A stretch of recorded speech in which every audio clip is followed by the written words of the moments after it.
So hello and welcome to the Irish Field Irish Champions Weekend preview podcast, Zoom call, video chat, a bit of everything really. I'm joined by Rory, Delargy and Donn, McClean, our two resident British racing tipsters, to discuss the weekend. How are you gentlemen? All good?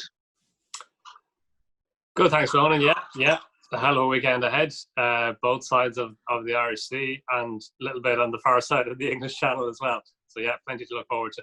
Yeah, I was 9 Group 1s in all, I think, lads, if you count everything, and not even counting Australia as well there. If you get up at half 6, you can get the Maccabee Diva Stakes as well. So, are you on duty this weekend, Donn? Are you at the Curragh or Leopardstown for racing? Yeah, Leopardstown Saturday with Racing TV. So it's going to be strange with no people there, but it's great that it's going ahead. And yeah, look, hopefully people will get back to the race soon. But in the meantime, I think we have to be thankful that racing is ploughing ahead, and the quality of the racing over the entire weekend is fantastic.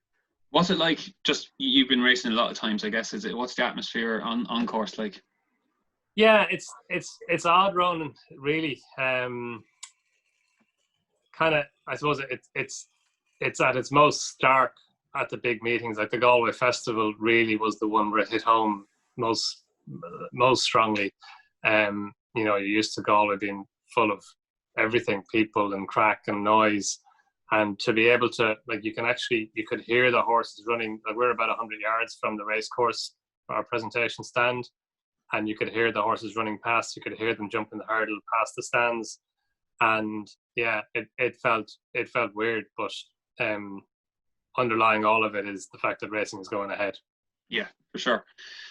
Rory, how are you keeping? You're soaring clear in the Racing Post nap table. You say that I was behind today.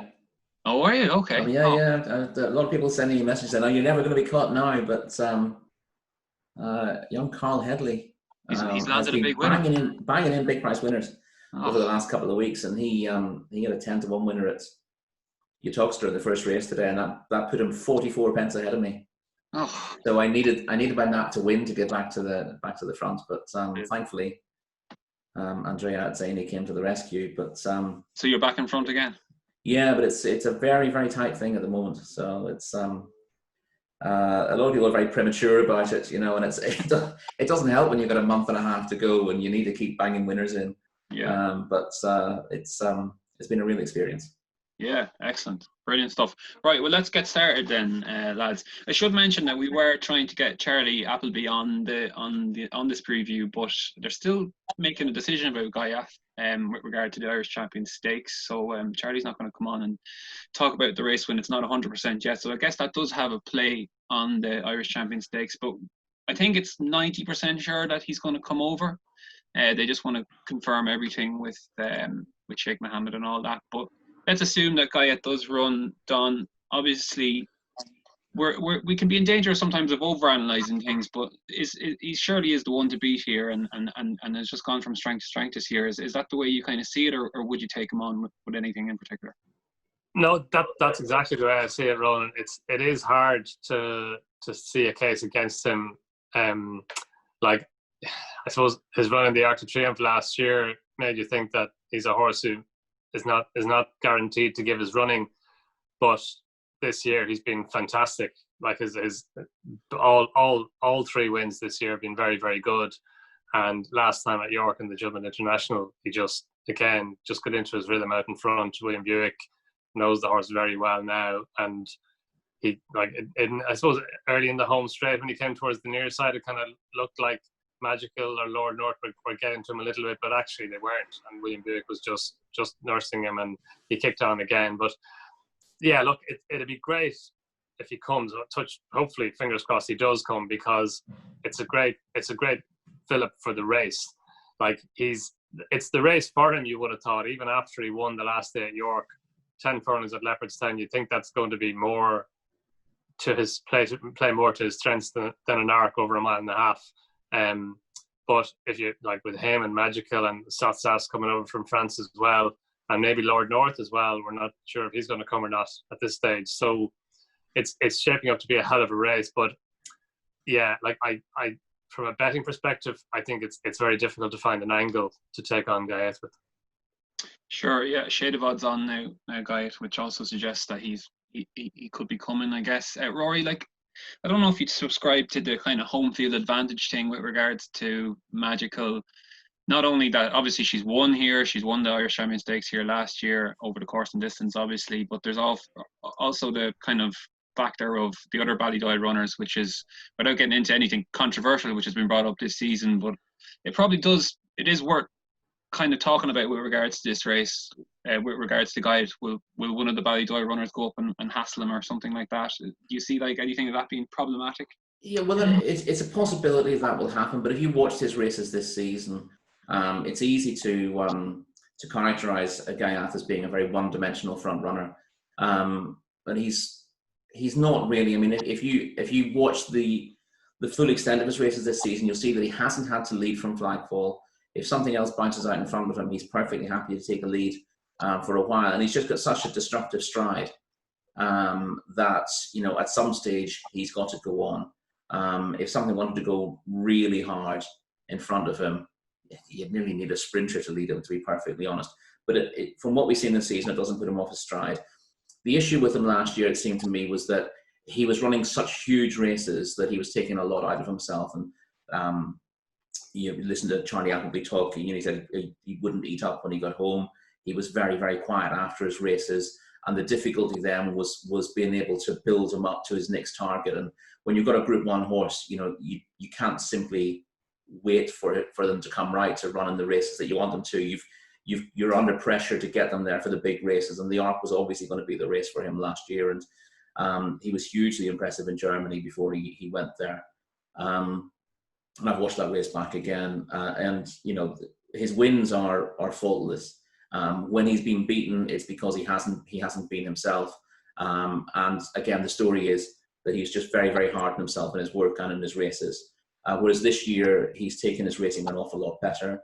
I can maybe see that Connections will be a little bit worried about going York, then Irish Champions Weekend, then Longchamp in reasonably quick succession, given what happened last year. There's also the possibility that he's simply better at a mile and a quarter than he is at a mile and a half, even though he was hugely impressive at Newmarket early in the season in the Coronation Cup. But this trip is absolutely ideal for him. You really cannot poke holes in him. You could last season to some degree. You could come up with theories about when and how he was beatable, but those have been blown out of the water this year. And I suppose you can never say never. With a horse like him, maybe he goes to the well once too often, but no one will know when that is until the day itself. In terms of opposing him, it's possible. I don't know if you can get 3 places betting anti-post at the moment before declarations come in. And if you could, then there's a very strong case to be made for Sotsas, who's maybe an 8 or 9 to 1 chance.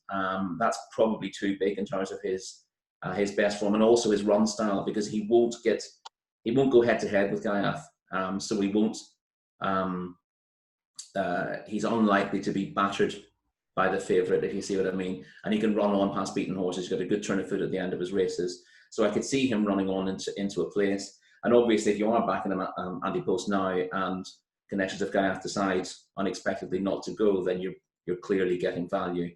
I don't think for a second that he's going to beat Gaiath, but he's a very high-class horse, as we saw through last season. This is arguably his ideal trip as well. You know, he flattened out late on in the Arc last year, having looked a real threat. So dropping back again to a mile and a quarter, I thought he ran really well despite getting beaten in his last race, where the winner leaned on him for the last furlong and a half of the contest and didn't really help him. But he saw that out nicely. That would have been used to put an edge on him. He should be absolutely spot on for this. And I thought he was guaranteed to run a big race. So I'd be inclined to play him maybe as a forecast option underneath Gaiath. Maybe if you could be really cheeky and have an each way bet with 3 places now. I don't know whether that's possible even at the moment. And I'm not sure when this is going live. There's nothing worse than being told anti-post advice, which is valid when it's being given, but not valid when it's being broadcast. So I want to be careful with that. But he would make an awful lot of appeal for forecast purposes, because Magical is going to take the favourite on, isn't she, at some stage? And as we've seen this season, when horses try to take Gaiath on, he can chew them up and spit them out. And so if you're looking for a forecast option, it's something that's going to be played very late. Sure. Obviously, Jean-Claude Rouget won this race with Almanzor. I think it was 2016. Donn, is there anything, just as worth asking you, because if Gaiath doesn't run, is there anything there down the field that would interest you from the perspective of either betting without Guyot if he does run, or if he doesn't run, something that would interest you then? I think a lot depends on whether Lord North is going to run as well, because like I thought his run at York was, I thought he travelled well into the race and looked like he was going to be the main danger to Guyot whenever he got going at the top of the home straight. He's a horse that I think we probably haven't seen the best of him yet. Like he was essentially running in handicaps at the end of last season, and then this year he stepped up and he's proven that he belongs in the top grade. Look, Magical is a fantastic filly. She's a brilliant mare. It's great that she stayed in training this year, and she's progressed again this season. And you know, she's a 5-year-old mare, but I think she's at least as good this year as she was last year, and possibly even better. Now she hasn't faced an in-form Guyot last year. She won this race last year. I think with Guyot in the race, it makes it a better race. But you know, like she's had a go at Guyot last time at York, and she's come up short. Now, I take the point on home field advantage. It's definitely going to be easier for Magical at Leopardstown, where she's proven and where she's won this race last year, than it was for her at York, given that she had to travel. But I just, you know, been through the race, and I take Rory's point in Sotsas, he'll be staying on, and we know that he's a definite runner. From an anti-post perspective, with the declarations tomorrow morning, so it's anti-post before then. I'm not sure many of the bookmakers will be given each way terms a quad of the, or even a 50 odds the first three. But no, I just for me, Ronan, it's a race to savour, especially if Guyot runs. It's a race to watch and to appreciate. I've been through it for betting angles. I just don't think there is one. And you know, maybe if Guyot is taken on up front, maybe is thinking about that angle, but. I think, as Rory said, he's a more robust horse this year. He's like, I backed him in the Arc last year, and his race was run very early. So I think he's probably sounder of mind this year, and he's a better horse as a consequence. So with him in it, I think it's very difficult to take him on, and with him not in it, then Magical, she's a top class filly who's difficult to oppose as well. So I just think it's a race for watching. Okay, well, it is, and we'll enjoy watching it as well. You don't always have a bet on a race, I guess. I guess the Matron Stakes, lads, is everything that the Irish Champions Stakes isn't, because there's not a superstar there, I wouldn't say. Maybe Fancy Blue and Peaceful at the top of the market could potentially grow into that filly, but it's a much more open contest and probably more of a betting heat because of that. There's also Johnny Murtagh's 2 good fillies. And there's a filly from Argentina here having her first start for Joseph O'Brien. Donn, I'm not going to ask you to analyse that Argentinian form for us, but this is a brilliant race. Would you have it between Peaceful and Fancy Blue? I mean, they've met twice already this season, and many would kind of say Peaceful has the advantage now back in a mile. Is that the way you see it, or would you take those 2 on? I think I agree with you, Ronan. I think it's a hell of a race. It's shaping up. We still don't have, again, we don't have finalised final field for it, but look, Fancy Blue has been she's been brilliant for Donnacha O'Brien. She was his first Group 1 winner when she won the Prix de Diane, and then did very well to win the Nassau Stakes last time. 10 furlongs is probably her trip, so dropping back down to a mile, as we saw in the Irish Guineas, she finished off her race so strongly at the end of the Irish Guineas that she shaped that day as if she'd be better over further. She's proven since that, you know, she's gone up and tripped to 10 furlongs, and she's progressed. Now, it may be that she's just a progressive filly anyway, and that she was improving, but she sees out 10 furlongs well. And I always think that when a horse sees out a trip, it's not ideal to be dropping back down in distance. That anything short of the trip that you stay is probably less than optimal. And then, you know, if you're going further, then that's into the unknown. But I think, look, 10 furlongs looks like a trip. So dropping back down to a mile, it's an imponderable for her. The 2 Johnny Murtagh fillies, I think, are very interesting. Champions Elysee, like she was a good juvenile last year without being top class. She was beaten in the Birdcatcher. She was only just beaten in the Birdcatcher, but she just came up short in that. But this season, her run at the Curragh on fast ground, last year I had her down as a soft ground filly, and to come and do what she did at the Curragh and win as well as she did. Like she made her ground really impressively on the near side in that handicap at the Curragh on her debut very early in the season, early after the restart. And then she was brilliant in the Card Fillies race at Galway.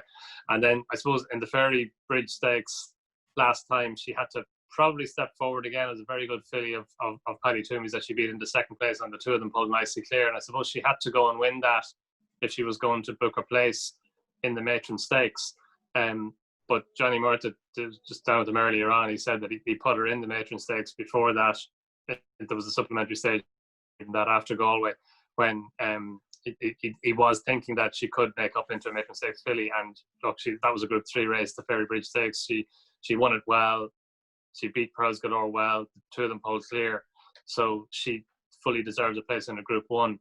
And Know It All, who's a little bit under the radar, I guess, because the last time she ran was in France in the Prix Rothschild, which she went very close to winning it. Actually, about a furlong out, she looked like she was going to go and win it. And her performance at Leopardstown the time before that in the Downstown Stud, normally a classic trial, but not this year. She was just very, very good in winning that. And she's a progressive filly. That Leopardstown race was obviously over Saturday's course and distance, so she's got that. And she stepped forward to run in France last time to finish a close-up third behind Watch Me.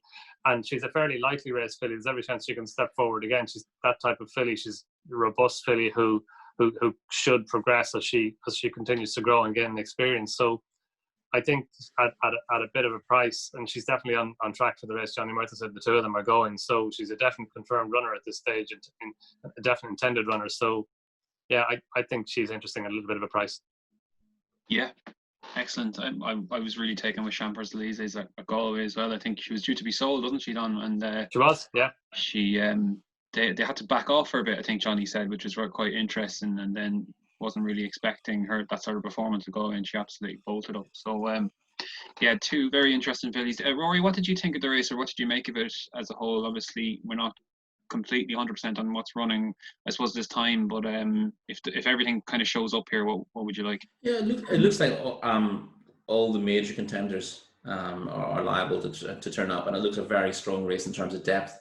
And the fillies at the top of the market can't afford to let their standards slip at all, because as Don's saying, there are some smart up and coming fillies ready to grab this if they're given an opportunity. But I did think that Peaceful and Fancy Blue, were a step ahead of them at this stage.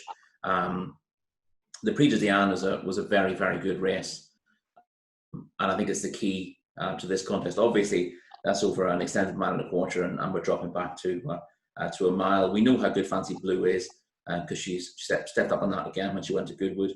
But I was very taken by Peaceful in that race. Obviously, she was impressive in the Guineas, but she didn't get the run of things in France.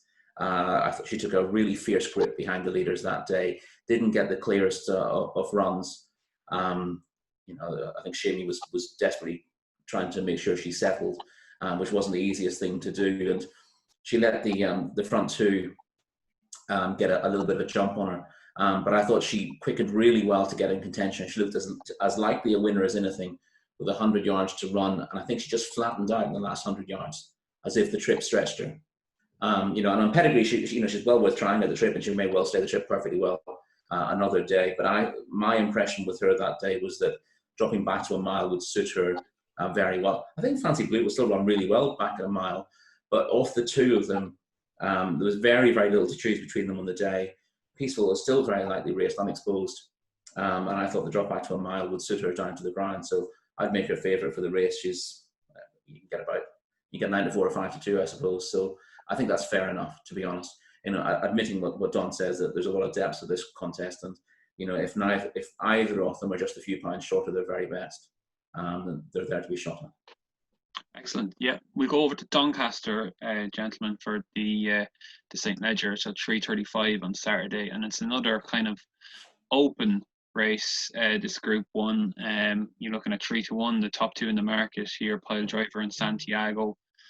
Aidan O'Brien won this 2 of the last 3 years. Rory, we'll stay with you for this, because I know you have a strongish opinion on Pile Driver and whether he should be running here or over in France in the Grand Prix de Paris, which we'll come on to a bit later. But what did you kind of make of this race as a whole?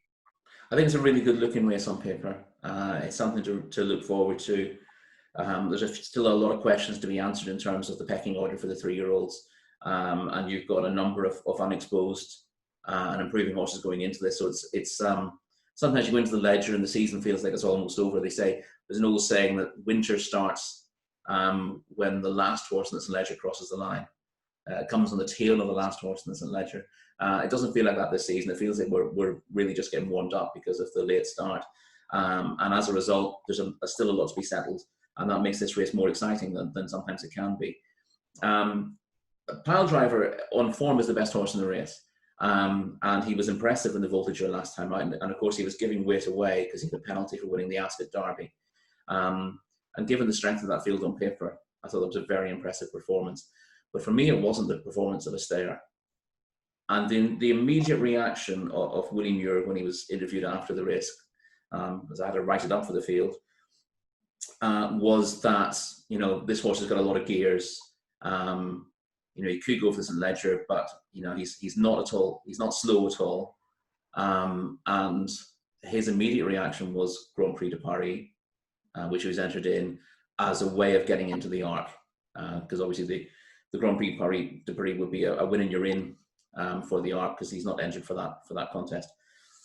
But obviously, after discussion with the owners, they've changed their mind. And when Willie Muir sets his mind on something, he's very enthusiastic about it. And he's now coming round to the old chestnut of, do you think something else would have beaten him with another 2 furlongs to run in that race? He wasn't stopping at the line.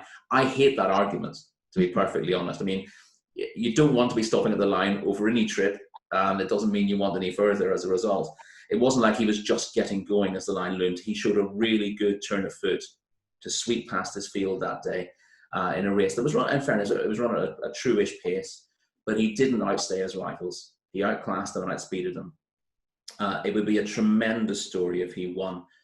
Small group of owners. Willie Muir has been training for 30 years. He set up essentially by accident. He was working for Kim Brassey years ago, and Kim couldn't make it pay and quit. And the owners basically bullied Willie into taking out a license. And he's been scratching along for ages. He occasionally comes across a really good horse. But he's always shopping in the bargain bin, if you like. And for a trainer like that and owners like this to win a classic would be a tremendous story. We need feel-good stories, obviously, and I'd love to see Pile Driver win. I just feel that the real fairy tale for Pile Driver would have been to go to Paris, win the Grand Prix de Paris, turn the tables on the Derby winner, then go to Longchamp and win the Arc. He may well win the Ledger anyway, but I think it will take a true stayer to win this race, and I would be concerned about the 2 big British hopes. Again, Hookham was impressive when winning over 1.5 miles last time at Newbury. Again, his trainer's initial reaction after the race was, this is not a stayer. This is a horse who's going to be top class at 1.5 miles. He's won over 1.5 miles. They didn't go very fast. And Jim said he showed a really good turn of foot. And I don't think he's going to be a cup horse next year. He'll be a 1.5 mile horse next season. And obviously, last season's St. Ledger went to a horse in similar mould. And I guess trainers are always under pressure to not to pigeonhole their horses as stayers. But it's very interesting that without considering things, both trainers talked about the speed that their horses had. And neither of them are guaranteed to stay on pedigree. And I'd like to be against them for that. I like them both as performers, but I really want a stayer in the St. Ledger. Santiago's got the best form otherwise, but he peaked early in the season. I'm not suggesting he won't go on again, but I think we can be drawn into the narrative of just looking at a horse's rating. I want to find a horse who's maturing at exactly the right time for the St. Ledger, hitting their best form at that time, where Santiago was well enough forward to be able to win a Queen's Vase. I think it'll be the first horse in history to win an Irish Derby, having won over 1.6 miles prior to that. And so clearly he's going to stay the trip. But I much prefer Galileo Chrome. I think, and it looks like he's going to run in the race now. I've been really impressed with him this season. He looks like a relentless galloper. He's obviously, he hasn't hit quite the heights that Santiago did early in the season, but he's improved with every run. I was very impressed with his win in that conditions race a couple of starts ago. It was only over 1.25 miles, but the way he won it was in the style of a horse who would gallop all day, and he backed that up last time with a proper staying performance on deep ground over this trip. He's perfectly happy on what's liable to be good ground at Doncaster on Saturday, and I think he'll improve again for stepping up to an extended 1.6 miles. And it's always worth bearing that in mind, that the St. Leger is closer to 1.7 miles than it is to 1.6 miles, and it's a very long home straight at Doncaster, so it really is a staying test. You have to have a hell of a lot of class to win without being a true stayer. It is possible. Nijinsky did it, obviously, and you get horses like that who come along and outclass the rivals without having their stamina fully tested. But I still want a stayer on my side, and Galileo Chrome, to me, sticks out as being the best fit for the race from what I've seen. I like Galileo Chrome as well. Donn, he strikes me as a horse that you'd like as well, Galileo Chrome. The progressive nature of him. I can just see you writing about him coming there, swinging on the bridle. Yeah, no, I like him. Exactly what Rory said. It's had there's not a huge amount to add. Actually, Rory's covered pretty much there. I'm more in favour of the positives of Galileo Chrome than the negatives of the others. On it, fair point about Paul Driver maybe not staying, but yeah, look, he's just a lovely horse, and like what he did the last day at Navan, he just stayed on. So an Emperor of the Sun, a very, very good horse. I think an underrated horse who gave, I know Princess Zoe beat him well, and at the time, she hadn't proven herself, but then she went and did what she did at Galway the other day. And he was well beaten by Galileo Chrome the last day, and Red Kelly, Johnny Murtha's horse, a lovely progressive horse who goes in the group race over the weekend as well. There's solidity to that performance, but more than that, the visual nature of it, the impression that he created, he did it so easily and so well. And as Rory says, he's a very lightly raced horse. He hasn't, you kind of, I suppose for St. Leger, you look for your starting point is the Derby and horses who ran well in the Derby and shaped like they might be better over further. Galileo Chrome hasn't taken that route. He hasn't run in the Gordon Stakes. He hasn't run in the Great Voltigeur, but it's, so he hasn't run in the traditional trials for the race. But just the way that he's progressed through the season, like managed expertly by Joseph O'Brien, and to come now rising to a peak. He stayed 1.5 miles the last day on soft ground at Navan. So you would think even on that basis alone, 1.6 miles or 1.6.5 miles would be well within range. You might even improve for it. He's just he's only run 3 times this season. He's only run 4 times in total in his life. He's on breeding. He's going to get, like, there's every chance that he'll stay further than 1.5 miles, which he does. We know he stays 1.5 miles. So yeah, look, there's an awful lot to like about him, and I suppose we didn't know, and we still don't know for sure if he's going to run, but it kind of looks like he is, and Joseph seems to be leaning that way. So yeah, look, he's fascinating, and I think he'll be backed as well. I think once it's confirmed that he's running in the race, he's probably going to end up challenging Pile Driver for favouritism. But look, it's a good race. I think it's a good St. Leger. Pile Driver, Rory's talked about. Buchan as well, who's another progressive horse who hasn't gone a traditional route, although he did win the Geoffrey Freer the last day impressively, and he's another progressive horse, I suppose similar to Galileo Chrome, in that they're both lightly raced horses who are progressing along the right lines. Because he came to prominence, I suppose, when he won the Royal Ascot race, the King George race, and then he stepped forward again last time at the Geoffrey Freer, and I think they weren't certain they were going to go for the St. Leger, but now he is going for it. Subjectivist is interesting as well. He's a typical Mark Johnson horse who you can see him running well and maybe finishing 3rd or 4th because he's going to stay. He just may not have the class that you need to go and win a St. Leger, but Galileo Chrome may. He's just a hugely likable horse. Who's I think he's once he's confirmed for the race, as long as he is, then he's the most interesting horse in it, I think. Right, brilliant. 2 very strong votes for Galileo Chrome. Hopefully he is declared Galileo Chrome by Australia, which tends to annoy all the Coolmore fanboys. But you had 2 choices. You'd Galileo or California Chrome, and it's Australia. I quite like that. I quite like naming horses, Yeah. against their breeding. Yeah. Reminded me of Galileo Gold when he won the there that year ago, which tend to annoy a lot of people for some reason. Anyways, we briefly touch upon the Irish state ledger because I guess it's a lot more cloudy at this point. We're not going to get declarations till Friday, Donn. But Twilight Payment, you'd imagine, will run like some Master of Reality. I'm not sure if Figera Prince is going to come over. Is there anything that you'd be interested in if it did run? I thought Micromanage was very interesting for William. Yeah. He's had this potential for a long time. Like whenever he won last year at the Curragh, he looked like, I mean, they were talking about the Triumph Hurdle for him, and then they were talking about the Derby and Triumph Hurdle quotes. Yeah. So he's a really interesting horse. He's obviously fragile, he's obviously had his issues, but I thought his run the last day behind Delphi was very, very good in the Ledger Trial. He had Master Reality in front of him. But he was kind of a bit weak in the market that day, and he ran like a horse who he just kind of got tired late on. He ran like a horse who could improve for it, and he's not the most, well, he's just a horse who hasn't run an awful lot, so he's obviously had his issues, but he's one that might have been or might still be a little bit below the radar. I think Sovereign is interesting as well. He's like, for an Irish Derby winner, he probably is a little bit below the radar too. He ran very, very well on his return behind Twilight Payment in Barbados in the Vintage Crop Stakes at the Curragh.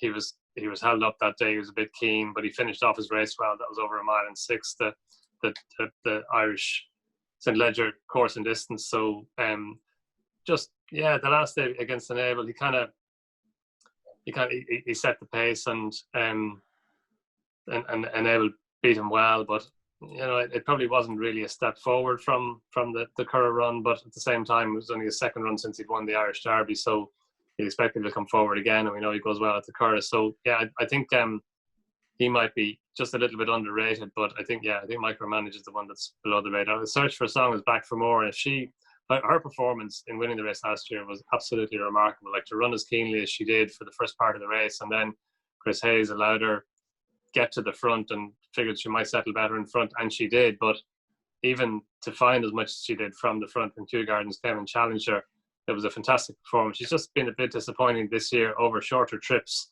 over trips as short as 10 furlongs. So maybe stepping up to 1.6 miles again, back over the same course and distance, back at this time of year, that might bring about the improvement that she would need to show in order to win the race again. And she's a 4-year-old. Like, the 3-year-old filly to win an Irish St. Ledger was a massive performance. She confounded a lot of stats in doing that. You'd think that as a 4-year-old older filly, she'd be better equipped to win an Irish St. Ledger. So if she were to bounce back close to the form that she showed last year, she's a player as well. But yeah, I think Micromanage is the one I'm most interested in at this stage. Yeah, Search for a Song, sensational last season. I just can't get my head around where she's at this year. Rory, anything for you here briefly? Up the top of the market there, I didn't particularly like the front two in the market. Even if Figera Prince comes, he's a short enough price, given that he's been impressive twice this season. But in handicap company, this is a big step up. The E-Board was run to suit him last time out. And he clearly has stepped forward, and he's a horse who's taken a while for everything to click, and he is clearly a very good horse, deserving his chance here. But I didn't think he deserved to be close to favourite for the race.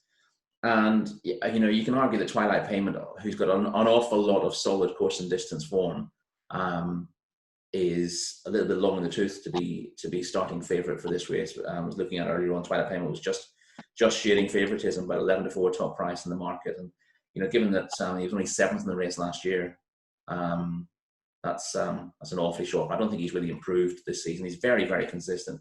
He's suited by the track, but I think it'll be a moderate race if he's good enough to win it.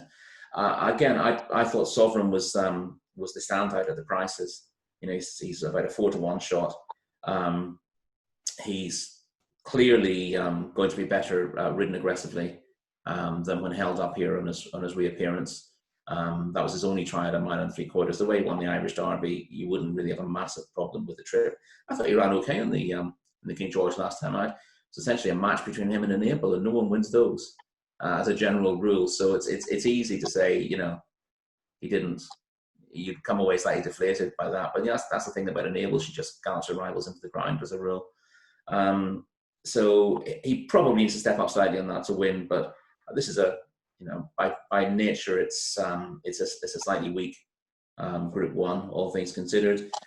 You can certainly give a chance to Master of Reality and Micromanage, but just looking at the prices as they are at the moment, you know, Micromanage is an 8-to-1 shot, and I think it's one of, when you see one that you think is slightly under the radar, an awful lot of people in the early market moves before declarations tend to spot the under the radar horses as well, and I'm not sure there's a huge amount of value there at 8-to-1 compared to Sovereign at 4-to-1. You know, if the race came up and you can get, you know, you're getting more like 9-to-4, 5-to-2 Sovereign and double figures Micromanage, that might change my view.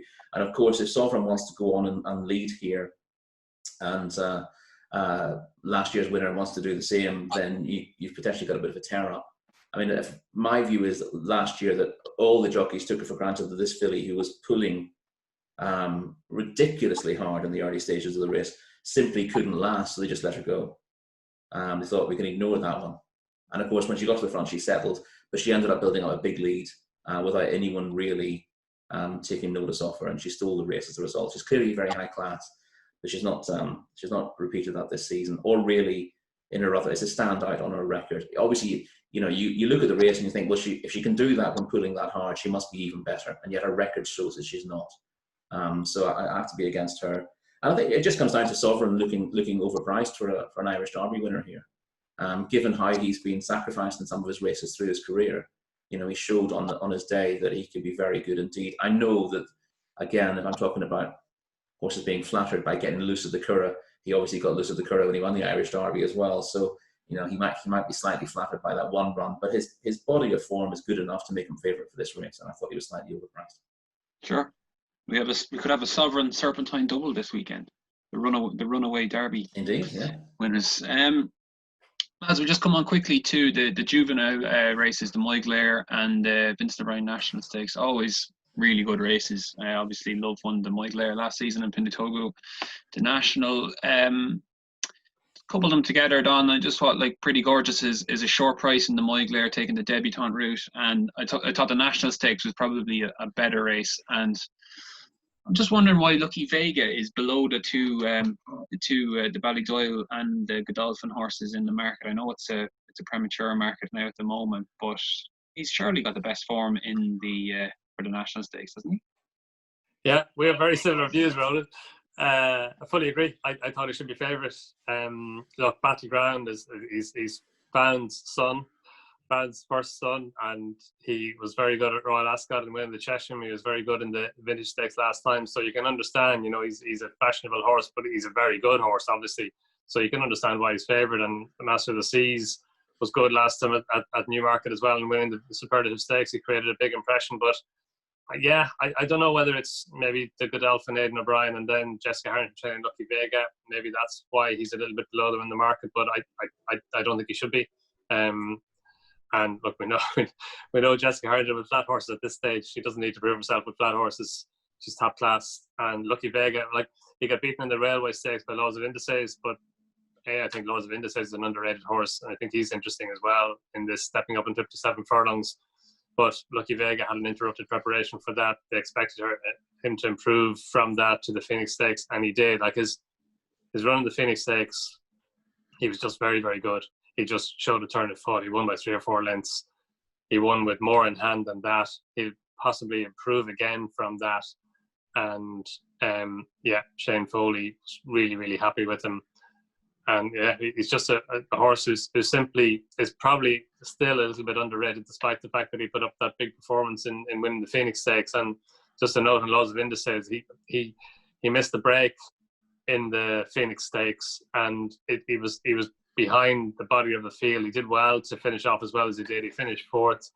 I think he definitely would have finished closer if he got away on terms. He might have even finished 2nd. He definitely wouldn't have beaten Lucky Vega, but he would have been closer to him. And the step up in 57 furlongs will help him. It might help Lucky Vega as well, but it will definitely help Laws of Indices. So I think he might run well at a big price. But no, I think Lucky Vegas should be favourite.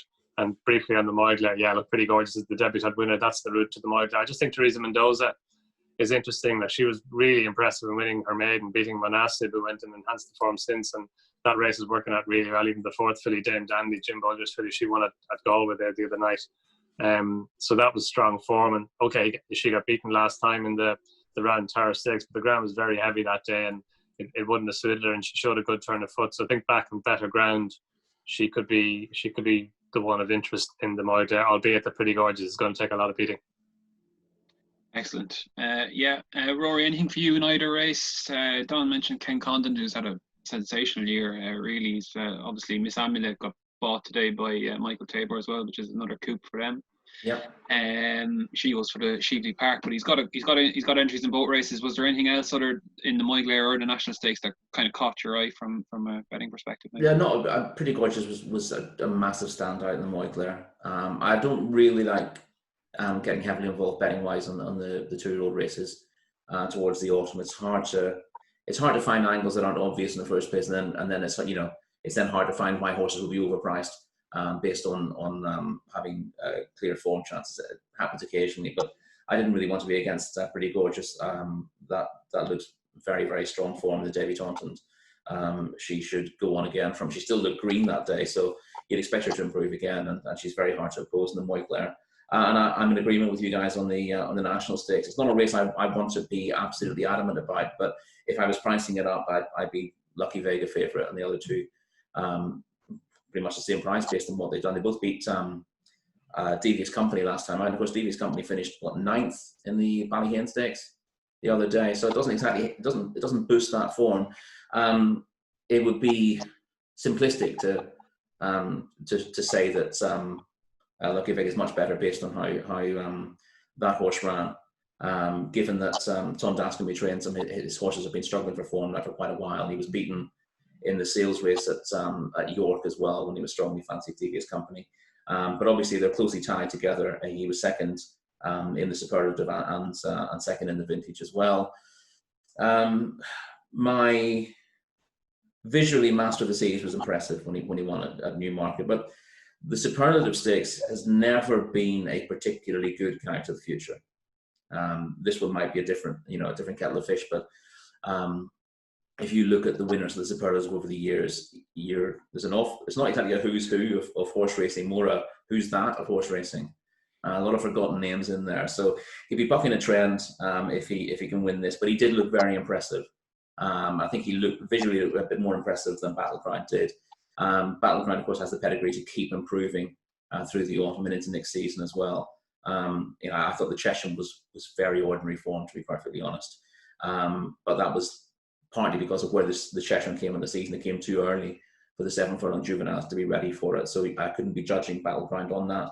He won it well enough, and he obviously improved a fair bit to win the Vintage. But again, as you guys said, the form of the Phoenix Stakes is stronger than either the Vintage or the Superlative, and therefore Lucky Vega deserves to be a clear favourite for the race.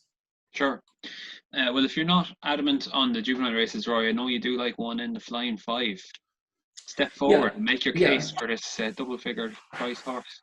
The Flying Five is not the strong. It'd be nice if the Flying Five was a really well contested contest for the prize money on offer and the prestige. It just falls at a difficult time, really, doesn't it? And it struggles to get the big names, and it hasn't really got the big names. Again, Kaya Moore will be very close to favouritism, having finished second in the Nunthorpe, and I like her as a filly. And I also like Liberty Beach as a filly, but Made in India is a mare I've liked for a long time. She's very, very honest. She's trained by a man in Eric Alston who's been around forever. He's trained champion sprinters in the past, but he is not at all a fashionable stable. There's never any money around for Made in India. She's been disappointing on her last 2 starts, but on a reappearance at Haydock, she was third to Liberty Beach and Queen Jojo, giving lumps of weight away. I think she was giving 13 pounds to Liberty Beach that day. She is 12 pounds better off at the weekend. And on that form, she can turn the tables. Now, she ran a stinker at Sandown next time, and she's run she's run badly a couple of times in her life, and it's usually a sign that something's amiss, that she's maybe feeling the grind a bit. That was the case when she disappointed, I think, at Ascot last season. And then she went to York, and although she was unplaced again, she tried to match strides with Breathtaking Look at a really daft gallop. Breathtaking Look managed to keep it up well enough, but Queen Jojo won the race, being drawn on the other side. Maiden India was drawn on the wrong part of the track, did too much racing early on there. She wasn't disgraced in the end. And while there are certainly a couple who are still weighted to beat her, she's going to be 33-40 to 1. She's going to be a big, big prize. And if she's back to her best form, she's only a length or so behind those fillies. And she can potentially spring a surprise, and she's done so before. Excellent. There we go. We'll wait for that one. So on 3:10 on Sunday, 33 to 1. Donn, are you going to go with Made in India as well? That'd be amazing if you went for it as well. Double the stakes. I go for the favourite road. Make a challenge. Yeah. The difference between me and Rory, he goes the 33 to 1 shot. It's got a chance. It's a fair case as well. Look, I just think Make a Challenge is, he's once the ground is on the easy side, and that's, he probably wants soft ground to be as good as he can be. It'd be brilliant for Dennis Hogan, having lost Skeptical during the year, to go and win the Flying Five anyway, Make a Challenge. And look, he looks to be in tremendous form. He's been very good his last 2 runs. He was beat by Ali the last time at the Curragh in the Sapphire Stakes, and like it was a good race between the two of them. We just felt that he probably wasn't at his best that day, and the ground was just good ground, maybe a little bit on the slow. So I think it was officially good to yielding. If it's a wee bit softer on Sunday, that should help him. And yeah, I think he sets the standard, and this has been his target for all season, really. 5 furlongs on soft ground is probably his optimum. 5 furlongs on yielding ground is close enough for him to produce his best, because he's probably going to have to produce his best if they all run. Kay Moore ran a hell of a race the last day in the Nunthorpe, but she is a filly who does go well at York, so I think maybe take her away. Our best run before that was at York as well, so over to the Curragh, she just might not be as good as she was at York. And yeah, look, it's a good race. It's a fair case by Rory for Made in India, but yeah, I just think Make a Challenge on his home turf, 5 furlongs at the Curragh on easy ground. That's all he wants. Sure. Donn, I'll quickly just come to you for just a quick shout on the Grand Prix de Prix, because Serpentine's probably going to run there, and Mogul as well. And I just want to quickly talk about that. I get the feeling that Serpentine is like this Marmite horse, or the Marmite view on the Derby, and Mogul as well just seems to be. I get the feeling that at Ballydoyle they're just tearing their hair out, thinking, what? He's got so much talent at home, and he's just not. The same with Japan as well. The brother, they just can't really get to the bottom of them, or what they're showing at home, maybe on the track. But what did you think of Serpentine's Derby? Are you for or against that kind of what he did there? Was he 5 lengths better than everything else, or did he kind of get away with it from the front? Yeah, no, I'm for. Like I thought, we've been through the Derby inside out and upside down since, but yeah, like I just thought what he did was a brilliant ride by Emma McNamara, but I think the horse had the ability to go with the ride. If you look at it again, he was going away again at the line. He wasn't coming back. Mogul on Japan. I thought Japan was going to have a year of all years this year. I thought, at the start of the season, one horse who was going to go and mop up things. I thought, Enable, a 6-year-old mare, might be vulnerable, and Japan can't pick up off those. Yeah, me too. I thought as well. And hey, the opposite happened. But yeah, like Mogul, you're just waiting for him to explode, aren't you? Like, you're waiting for him to go and produce what he did last year as a juvenile, and to be the horse that his reputation is probably still taller than what he's done so far. But you never know. He still might get there. But yeah, I think Serpentine might be underrated as a result of the kind of the arguments that ebbed and flowed after the Derby. I'm dying to see him again, because I'm just dying to see and to find out if it was the ride that won in the Derby, or the ride multiplied with the horse and his ability that won in the Derby. And I suspect the latter, really. I think he's a likely race horse. He was definitely underrated going into the race. He's a horse who, he's won the Derby, and I think for all that he got a superb front running ride. I still think he was a winner on merit. He won it by 5 lengths, and he had everything else stretched out from a long way out. And just, we haven't seen him since, which there have been races in which he could have run, but at the same time, this has probably been his target for a little while at least. So yeah, I'd be with Serpentine. Yeah, brilliant, fascinating. Rory, anything just over the weekend? I mean, we've obviously gone through all the Group 1s, which are obviously the best races of the weekend. But is there anything in the handicaps or other group races on Irish Champions Weekend, or indeed at Doncaster as well, that you have your eye on with regards to tipping maybe this Saturday?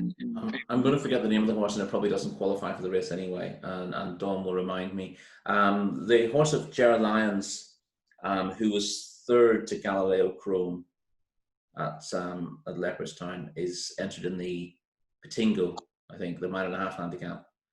But I think he's number 41 or 42 on the list. So I would have thought that wouldn't get in. I don't keep a very close eye on those premier handicaps to see how many horses tend to be entered up and then come out. Certainly in the UK, for races like that, you only see 2 or 3 horses coming out from. Or was it Rory? Yes. Yeah. Rory, yeah. I think he's dropped a pound. He was third in his handicap debut, running on strongly at the finish. I think it was Ballinrobe, and I thought he was a horse to follow from that. He's actually been dropped a pound for it, so I think he's potentially very well handicapped. But maybe it'll be in another race that he shows that.